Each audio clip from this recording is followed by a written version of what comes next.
There are 5 problems with super trainers. Yeah, 5, right? Because 5 sounds like a perfectly symmetrical, arbitrary amount of problems to have with super trainers.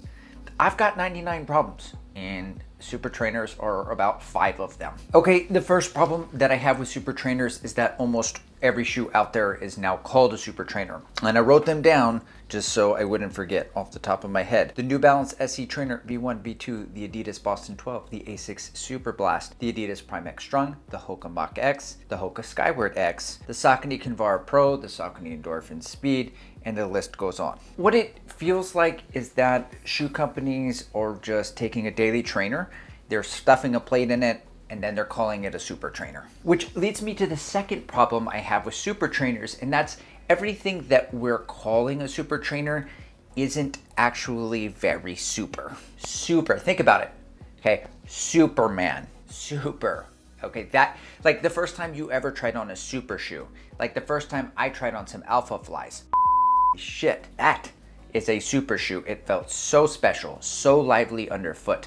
You could just feel it. That's the bar that we need to have with super trainers. And a perfect example of this is the first ever super trainer created by running shoe companies, and it is the Saucony Endorphin Speed 1, a complement to the super shoe, the Saucony Endorphin Pro 1. It's got the same juicy race day foam, a nylon plate, little snappy number, and in fact, as a recreational runner, when I was getting into running, I chose to run in this shoe for my first half marathon ever instead of the Pro 1, even though I owned both of them. This is a very special shoe. And speaking of special, you're special. You're special because you subscribe to this channel, and everyone loves that about you, especially me. You look so strong when you pummel that like button. And I did open up memberships. I do exclusive content and early releases for videos. If you're interested, come along the journey. Let's continue with my problems. Now for our third problem, this is the most interesting one for me. I want to circle back to our definition of super trainers, as in it's a shoe that you do workouts in to help you train for your race. So we need to go in there and look and dismiss a slew of poser super trainers. Yeah, we have completely mislabeled a whole subcategory, a whole genre of shoes as super trainers. What are these shoes, you ask? But you don't ask, but I ask for you because I'm the one making this video. Well, it's a whole subcategory of shoes that I call Mad Max shoes. And in the future, I can see other shoe tubers calling them like super recovery shoes because we have to put super in everything, super recovery shoes. And they include shoes like the SC Trainer V1, the Hoka Skyward X, the Adidas Prime X Strung. I've got them all here. Let's talk about it. I am not running Yasso 800s in this thing. I'm not ripping 200s in the Hoka Skyward X. I love this shoe. It is not a super trainer. For the fourth problem, it's kind of like the opposite of the third problem. There are an entire category of super trainers out there that we're not calling super trainers. And these happen to be failed super shoes, or the ones that didn't pass the third grade. The ones that fell short of the bar set by the Vaporfly or the Alpha Fly.